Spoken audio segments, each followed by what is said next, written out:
नमस्ते दोस्तों। अगर आप इंडिया में रहते हैं, तो आज जिस डॉक्यूमेंट की हम बात करने वाले हैं, उसका असर सीधा आपके घर के बाहर वाली सड़क, आपके नल में आने वाले पानी और अगले 5 साल तक आपकी स्टेट गवर्नमेंट की कर्ज पर पड़ने वाला है। फरवरी 1, 2026 को 16th फाइनेंस कमीशन, जिसके चेयरमैन हैं डॉक्टर अरविंद पनगड़िया, उन्होंने अपनी रिपोर्ट पार्लियामेंट में रख दी है।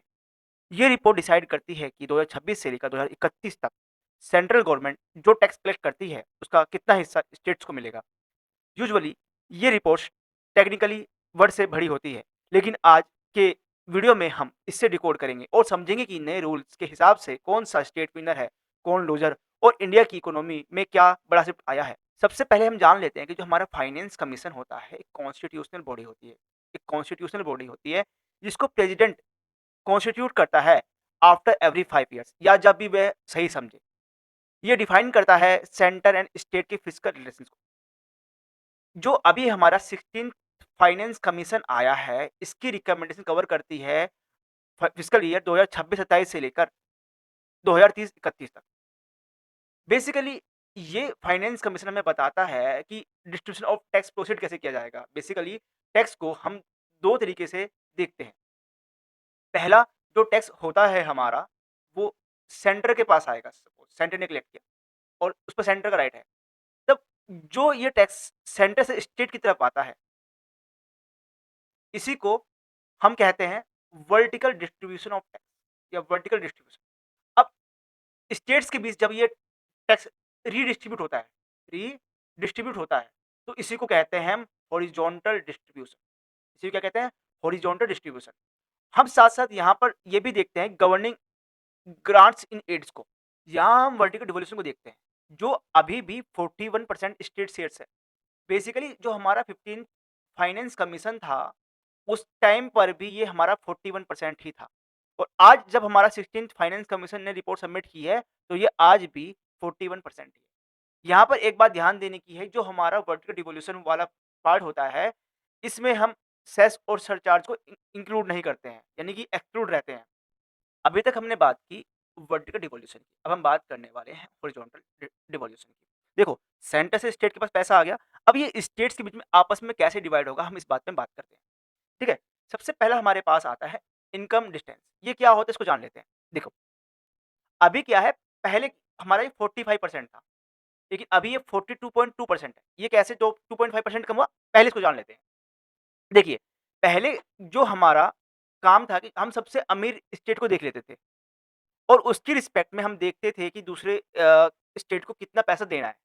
बेसिकली ये जो गैप है इनकम का स्टेट के बेस में, उसको कम करने के लिए ये यूज़ किया जाता है इनकम डिस्टेंस को और ये इक्विटी के प्रिंसिपल पर बेस है, यानी कि समानता के सिद्धांत पर बेस है। अब क्या हो गया, डाटा को और ज़्यादा सही करने के लिए हम अब स्टार्टिंग के 3 टॉप के 3 स्टेट्स का एवरेज कर पर कैपिटा इनकम को लेते हैं और उसके बेस पे निकालते हैं, जिसकी वजह से थोड़ा घटकर हमारा 42.5% हो गया। ठीक है? अब इसके बाद आता है पॉपुलेशन। यहाँ वेटेज थोड़ा बढ़ा है। पहले जो पॉपुलेशन का वेटेज था 15% था। अब हमारा 17.5% है, यानी कि यहाँ पे वेटेज बढ़ा है हमारा पॉपुलेशन में। ऐसा कैसे? देखो, यहाँ पर बढ़ने की वजह है, देखिए इक्विटी और फाइनेंशियल नीड को। जिस राज्य में जनसंख्या अधिक होती है, वहाँ स्वास्थ्य, हेल्थ, एजुकेशन, इंफ्रास्ट्रक्चर और बेसिक नीड्स की ये अधिक खर्च होता है। यदि वहाँ पर इन चीज़ों के लिए मनी को सप्लाई नहीं किया जाएगा, तो इससे देश की ग्रोथ पर एक नेगेटिव इफ़ेक्ट पड़ेगा। वहीं बात करें डेमोग्राफिक डिविडेंड की, भारत इस टाइम पर ऐसी स्थिति में है जहाँ पर भारत की पॉपुलेशन बहुत ज़्यादा है। अगर भारत में जो बड़े जनसंख्या वाले राज्य जैसे यूपी, बिहार, एमपी को पर्याप्त फंड नहीं मिला, तो वहाँ के जो युवा वर्ग है, वो उनको सही शिक्षा नहीं मिलेगी, स्किल नहीं मिलेगी। इसलिए इन बातों को ध्यान में रखते हुए पॉपुलेशन का जो वेटेज है 15 से बढ़ाकर 17.5 कर दिया गया है। यहाँ आप देखेंगे कि डेमोग्राफिक परफॉर्मेंस को घटाकर 12.5 से 10 कर दिया गया है। वहीं एरिया के भी जो वेटेज है घटाकर 10 कर दिया गया है। अगर आप ध्यान दें, फॉरेस्ट एंड इकोलॉजी को अभी 10% वेटेज दिया गया है, अभी भी 10% वेटेज दिया गया है। बट यहाँ पर एक की चेंज है। वो चेंज है कि जो हमारी फॉरेस्ट की डेफिनेशन है, उसको चेंज किया गया है। क्या किया गया है? जो हमारी फॉरेस्ट की डेफिनेशन है उसको चेंज किया गया है। अगर आप ध्यान दें यहाँ पर डेमोग्राफिक परफॉर्मेंस को घटाकर 12% 12.5% से 10% कर दिया गया है। इससे उन स्टेट्स को फ़ायदा मिला है जिन्होंने पॉपुलेशन कंट्रोल की है। इस बार कमीशन ने 1971 से 1971 से टू 2011 के बीच में पॉपुलेशन ग्रोथ को देखा है। मतलब अगर पिछले 40 सालों में आबादी कंट्रोल की है तो आपको उसका पैसा मिलेगा। पहले हमारे पास टैक्स एंड फिजिकल एफर्ट होते थे 2.5%। अब हमें इसको खत्म कर दिया गया। इसकी जगह एक हमारे पास नया पैरामीटर आया है 10%, वो भी कंट्रीब्यूशन टू जीडीपी। यानी कि जो आपके देश की प्रगति में यानी कि प्रोग्रेस में ग्रोथ में साथ है, हम उसको रिवॉर्ड दे रहे हैं 10% के अकॉर्डिंग।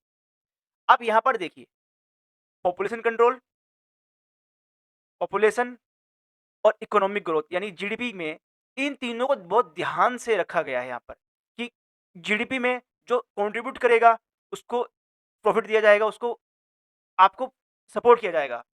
जो पॉपुलेशन कंट्रोल करेगा सपोर्ट किया जाएगा और जो पॉपुलेशन जिसकी बहुत ज़्यादा है वहाँ पे इक्विटी समानता को बनाए रखने की कोशिश की जाएगी।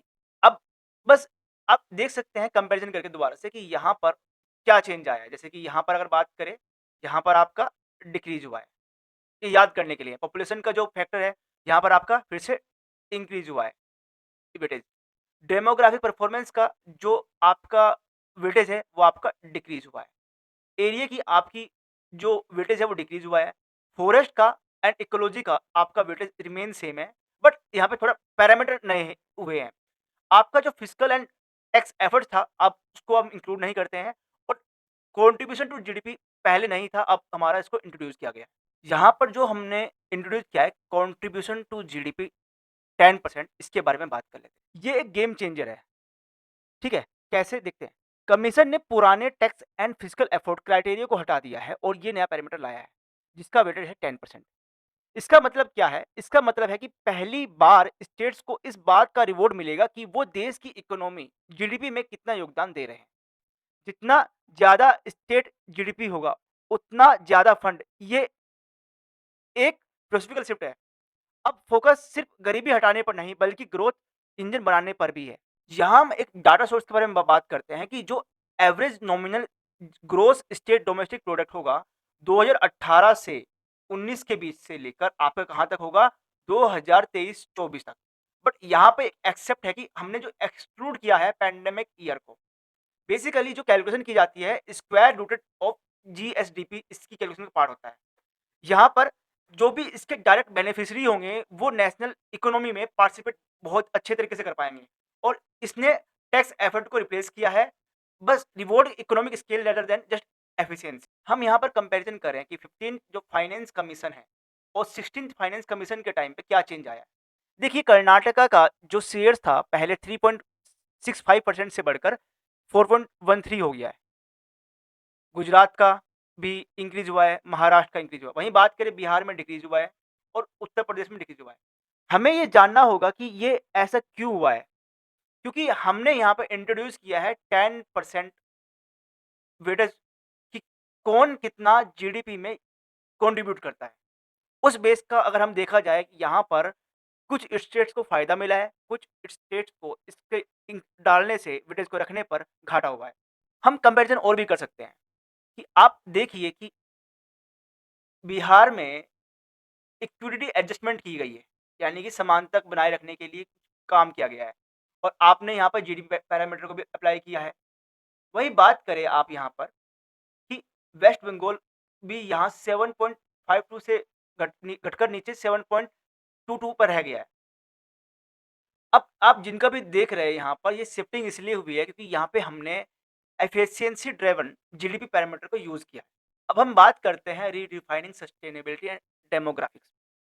हमने देखा था कि फॉरेस्ट को 10% वेटेज दिया गया। अब फॉरेस्ट के डेफिनेशन पे आप यहाँ पे इंक्लूड करेंगे ओपन फॉरेस्ट को भी। हाई डेंस फॉरेस्ट के साथ यहाँ पे अब ओपन फॉरेस्ट को भी इसमें इंक्लूड किया गया है। अब इंसेंटिव उनको मिलेगा जिन्होंने 2015 से लेकर 2023 के बीच में अपने फॉरेस्ट कवर को बढ़ाया है। क्या कह रहे हैं? Reward share in total area plus share in increase of forest area 2015 to 2023। अब हम बात करते हैं डेमोग्राफिक परफॉर्मेंस की, जो पहले कितना था हमारा 12.5 था, अब इसे थोड़ा कम कर दिया गया 10% पे। यहाँ पर हमने देखा है कि पॉपुलेशन ग्रोथ 1971 से लेकर 2011 तक, हम अब बात नहीं कर रहे हैं टोटल फर्टिलिटी रेट की, जो हम पहले देखते थे। अब हम देख रहे हैं कि किसने कितना कंट्रोल किया है, उस बेस पर हम आपको वेटेज देंगे आपके शेयर्स में। अब क्या है, ग्रांट स्ट्रेटेजी क्या है? The end of gap filling. देखो यहाँ पे क्या था कि पहले आपको रेवेन्यू डेफिसिट ग्रांट किया जाता था, सेक्टर स्पेसिफिक ग्रांट दिया जाता था। यानी कि यहाँ पर इसे कहने का मतलब क्या है कि सरकार को अगर घाटा होता था, तो वो ओवरहेड जाकर रेवेन्यू डेफिसिट की ग्रांट ले लेती थी या सेक्टर स्पेसिफिक ग्रांट। अब सरकार ने मना कर दिया, सेंटर ने। उन्होंने बोला जो हम ग्रांट देंगे, आपको देंगे सिर्फ लोकल बॉडी ग्रांट्स देंगे, डिजास्टर मैनेजमेंट देंगे और अर्बनाइजेशन प्रीमियम के रूप में आपको ग्रांट देंगे। इस बार का जो टोटल ग्रांट है 9.47 लाख करोड़ है। ये कब से कब तक के लिए आपका 2026-27 से लेकर आपका 30-31 तक। अब हम देख लेते हैं स्ट्रक्चर कैसे है। देखो, आपका यहाँ पे 80% बेसिक ग्रांट है और 20% परफॉर्मेंस ग्रांट है। अब लेकिन ये जो आपको ग्रांट मिलेगी, लोकल बॉडी ग्रांट मिलेगी, अर्बन में, रूरल में, ये इस बात पे डिपेंड होगी कि आपने ये कंडीशन फुलफिल किया है। यानी कि constitution of local body, publicly available audit accounts and timely constituted of state finance commission. यानी कि आपको स्टेट फाइनेंस कमीशन टाइम पे बनाना पड़ेगा, आपको पब्लिकली ऑडिट करना दिखाना पड़ेगा, ठीक है? और कॉन्स्टिट्यूटेड लोकल बॉडीज होनी चाहिए वहां पर। अब हम बात करते हैं अर्बनाइजेशन पोस्ट। देखिए, हमने क्या किया है, अर्बनाइजेशन प्रीमियम जो कि 10,000 करोड़ है, उसका वन टाइम ग्रांट देंगे पेरी अर्बन विलेज को। यानी कि जो अर्बन विलेज की जो के बाद, मतलब जो भी हमारा अर्बन एरिया है उसके साथ का जो एरिया लगा होगा पेरीफेरी पे, उसके जो विलेज होंगे उनके लिए हम उनको उनको उत्थान करने के लिए, उनको आगे बढ़ाने के लिए, उनको ग्रोथ दिखाने के लिए हम अर्बनाइजेशन प्रीमियम का यूज करेंगे। अब हमारा एक स्पेशल इंफ्रास्ट्रक्चर जो कि हमारा 56,100 करोड़ का है, जिसमें हम क्या करेंगे, जो हमारे वाटर मैनेजमेंट होंगे या जो भी हॉस्पिटैलिटी की जो रेंज वो बढ़ाने के लिए जैसे वेस्ट वाटर मैनेजमेंट कर दिया। हमारे पास टारगेट सिटीज़ क्या है और यहाँ पर कि जिनकी पॉपुलेशन 10 टू 40 लाख है, हम उनको भी ध्यान देंगे। अब डिजास्टर रेजिलियंस पे बात करते हैं। देखिए, हम यहाँ पर जो हिमालयन रीजन है, नॉर्थ ईस्ट और हिमालयन स्टेट है, यहाँ पर हम क्या करेंगे, यहाँ पर हमारा जो सपोर्ट रहेगा 90 और 10 के रेशियो में रहेगा। वहीं बात करें सेंट्रल स्टेट, इन सबको छोड़ के, इनको छोड़ के आपका 75 टू 25 रेशियो में रहेगा। अब हम यहाँ देखें कि जो हमारा टोटल कॉर्पस है एसडीआरएफ का और एसडीएमएफ का, वो 2.04 लाख करोड़ है। वहीं सेंटर का शेयर इसमें क्या हो रहेगा, 1.55 लाख करोड़ रहेगा। अब हम बात करते हैं कि हमने फिजिकल एक रोड मैप तय किया है, जिसमें हमने कहा है कि हमारा सेंटर का या स्टेट का, दोनों का ही जो डेफिसिट हम डिक्रीज करने की कोशिश करेंगे। हम बात कर रहे हैं अगर सेंटर की, तो 3.5% ऑफ जीडीपी हम डिक्रीज करेंगे। कब तक? 20 टू 30 से लेकर 2031 तक। यानी कि जीडीपी का जो डेफिसिट अभी कुछ है, उसको घटाकर धीरे-धीरे हम 3.5% के लेवल पर लेके आएँगे। वहीं स्टेट को बोला गया है कि आप अपने डेफिसिट को घटाकर 30-31 तक आप 3% पे आपको लेके आना है। एक चीज़ और कहा गया है, अभी जो गवर्नमेंट का डेब्ट है, वो 77.3% है, 26 में बात करें। हमें इसको घटाकर 73.1% तक लेके आना है 2031 तक। यानी कि हम यहाँ पे देख सकते हैं कि सेंटर को थोड़ी-सी रिलैक्सेशन है, क्योंकि ये 3.5 तक जाएगा, लेकिन स्टेट को 3% तक आना है। अब आपको एक चीज़ देखना पड़ेगा कि एंड ऑफ बजट बोरोइंग, यानी कि कई बार हम अपने बजट में कुछ चीज़ नहीं दिखाते थे, हम बाहर जाकर लोन लेके आ जाते थे। बट अब ऐसा नहीं होगा। आइए इस चीज़ को दोबारा से समझते हैं कैसे। देखिए, physical discipline and structure reform की हम बात करें, तो हमारी सबसे पहले जो रेड लाइन थी वो थी ऑफ बजट बोरोइंग। क्या थी हमारी? Of budget borrowing. ये हमने अब बिल्कुल पूरी तरह से बंद कर दी है। All borrowing must be brought on to the budget. जो भी हम उधार लेंगे, वो हमारे बजट में होना चाहिए। इसीलिए हमने यहाँ पर डेब्ट और डेफिसिट को एक्सपेंड किया है, इनके डेफिसिट एक्सपेंड किया है। हम बात करते हैं अब स्ट्रक्चरल रिफॉर्म में पावर सेक्टर रिफॉर्म की। Active pursuit of discom privatisation, यानी कि हमें अपने डिस्कॉम कम्युनिकेशन को, यानी कि जो हमारी इलेक्ट्रिसिटी प्रोवाइडर होता है, उसका प्राइवेटाइजेशन करना है। यहाँ पर हमें क्रिएट करना है special purpose vehicle for depth warehousing, capital assistant link to completion of privatisation. जब भी आप ये डिस्कॉम को प्राइवेटाइज कर दोगे, तो सरकार की, सेंटर की तरफ से आपको असिस्टेंट दी जाएगी। सब्सिडीज को यहाँ पर रेशनलाइज करने की कोशिश की गई है। कैसे? देखो, चैलेंज क्या था, misclassification of subsidies as assistance और ग्रांट्स। यानी कि सब्सिडीज को ना एक अलग तरह से, गलत तरीके से बताया गया था। Unconditional cash transfer with untargeted beneficiaries को, यानी कि किसी को भी कुछ भी दे दिया जाता था टारगेटेड नहीं था। मतलब अगर आपकी स्कीम किसी एक के लिए है, तो वो स्कीम उसको ना होकर उसके जैसे लोगों को भी मिलने लगी जिनको उस स्कीम की प्रॉपर नीड नहीं थी। अब हम यहाँ पर सब्सिडी को रेशनलाइज़ करेंगे और ट्रांसफ़र करेंगे। जैसे कि रिकमेंडेशन क्या है? Adopt uniform accounting for transparent disclosure. Stop financing subsidies via of weight borrowing. Implement resource rigorous exclusion criteria, यानी कि जिनको हमें मनी देना है उसी को देना है, बाकियों को नहीं देना है। हम पूरी तरह क्राइटेरिया बनाएँगे और उस क्राइटेरिया पे जो फिट बैठेगा उसी को मनी देंगे, बाकियों को नहीं। देखो, यही मैंने आपसे पहले बोला था कि यहाँ पे जो पावर सेक्टर डिस्कॉम को हम प्राइवेटाइज़ करेंगे, ठीक है? और स्पेशल पर्पल व्हीकल बनाएँगे ताकि वेयरहाउस लेगेसी डेब्ट के लिए। पब्लिक सेक्टर एंटरप्राइज़ के बारे में बात करते हैं। हमने बोला है यहाँ पर कि जो 308 inactive state public sector enterprises है, जो इनएक्टिव है, जो घाटे में है, ठीक है? तो हम उनको एक कमेटी बनाएँगे और वो ये देखेगी कि जो लास्ट के 3 टू 4 ईयर्स से घाटे में है, तो उनको क्या बंद करना है, क्या प्राइवेटाइज़ेशन करना है या उनको कंटिन्यू करना है। ये एक रिव्यू होगा इन सब के लिए, इन 308 पब्लिक सेक्टर एंटरप्राइज़ेज़ के लिए। अब हम समरी देख लेते हैं, क्योंकि जो हमने पढ़ा है अगर वो हमने याद नहीं रहा तो हम भूल जाएँगे। देखिए, आप स्टेबिलिटी कैसे कह सकते हैं कि हमारे पास 15 फाइनेंस कमीशन हो या 16 फाइनेंस कमीशन, ये आपका 41% वर्टिकल डिवोल्यूशन जो मेंटेन है। इसका मतलब भारत के अंदर सेंटर एंड स्टेट के रिलेशनशिप अच्छे हैं, इसलिए कि कंटिन्यू। अभी हमने टैक्स के एफर्ट को रिमूव करके हमने जीडीपी के कंट्रीब्यूशन को जोड़ा है। ये एक पॉजिटिव स्टेप है, यानी कि जो आपको कमा कर देगा हम उसको सपोर्ट करेंगे। यहाँ पे सपोर्ट किया है कि 9.47 लाख करोड़ की ग्रांट दी गई लोकल बॉडीज और डिजास्टर मैनेजमेंट को। डिसिप्लिन यहाँ पे लाने की कोशिश की गई कि यहाँ पर हम एंड ऑफ बजट बोरोइंग को खत्म करेंगे और स्ट्रिक्ट रहेंगे डेफिसिट टारगेट पे 3.5 फॉर सेंटर और 3 फॉर स्टेट। ये जो हमारा है इस डायरेक्शन में जाना ये अनकंडीशनल है और हमें परफॉर्मेंस लिंक सपोर्ट करना है। क्या करना है? Performance link support. हम बात करते हैं आगे। देखो, इक्विटी समानता को लेकर बात की गई यहाँ पे, समानता के सिद्धांत पे लेकर कि हमने जो 45% से घटाकर इसको 42.5% पे लेके आए। एफिशिएंसी आपको मैंने बता ही दी। डिसिप्लिन मैंने बता दी, no revenue deficit grant, hard stop of budgeting borrowing. Future ready क्या है कि aggressive push for urbanization and demographic stability. अब यहाँ पर हम एक ओवरव्यू लेते हैं एक ही बार में, सब ओवरव्यू। देखिए, सबसे पहले आपका जो 16th फाइनेंस कमीशन रिपोर्ट है वो 2026 से लेके 31 तक की है।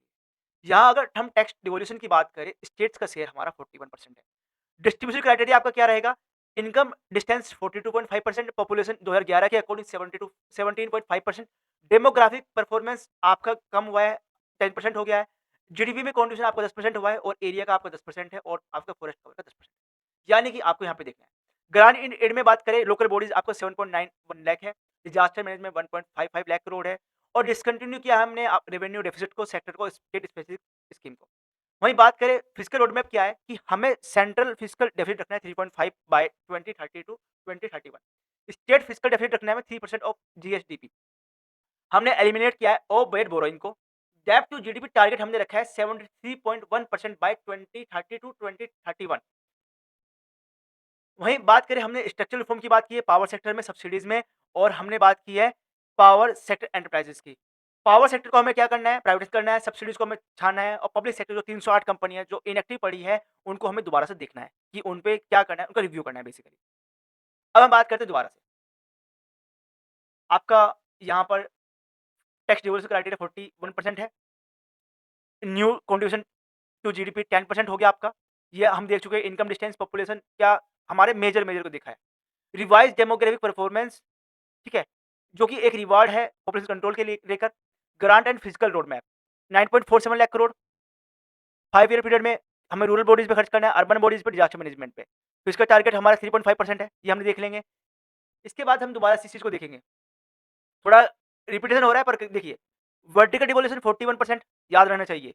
इनकम डिस्टेंस जो हमारा है 42% अब हुआ है। पॉपुलेशन हमारी थोड़ी सी बड़ी है। वहीं बात करें डेमोग्राफिक परफॉर्मेंस हमारा 10% हुआ है। एक न्यू फैक्टर इंट्रोड्यूस हुआ है 10% ऑफ जीडीपी। आपका grant in rate 9.47 lakh crore है, जहाँ पे लोकल बॉडीज हो गई, ठीक है। आपका डिसकंटिन्यूएशन हुआ है स्पेसिफिक ग्रांट्स का, जैसे कि हमने एलिमिनेट किया रेवेन्यू डेफिसिट को।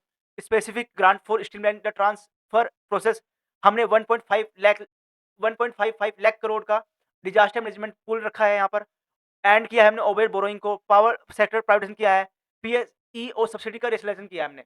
तो अब हमारी ये अप्रोक्स जो भी टॉपिक थे लगभग हमने सभी कवर कर लिए हैं, और आई थिंक अगर प्रीलिम्स में आएगा इससे बाहर कुछ नहीं आएगा। एंड थैंक यू कि आप क्लास आपने की, and please like share and subscribe to my channel, and future में भी इसी तरह की वीडियो आपको मिलती रहेगी। अगर आपको मेरा पढ़ाया हुआ समझ में आया देन प्लीज़ अपने दोस्तों से भी ये चैनल को शेयर कीजिए। अब लास्ट में आपसे कुछ बात कहना चाहूँगा, हर एक चैनल को सुनाने के लिए रिसोर्सेज लगते हैं। मैं अभी ग्रोइंग फेज में हूँ, I need support, I need your contribution for growing my channel. अगर आप मेरे चैनल में कंट्रीब्यूट करना चाहें तो आपका मोस्ट वेलकम है। आपको यहाँ पे बारकोड दिखाई दे रहा है, आप इसके थ्रू अपना कंट्रीब्यूशन भेज सकते हैं। Thank you.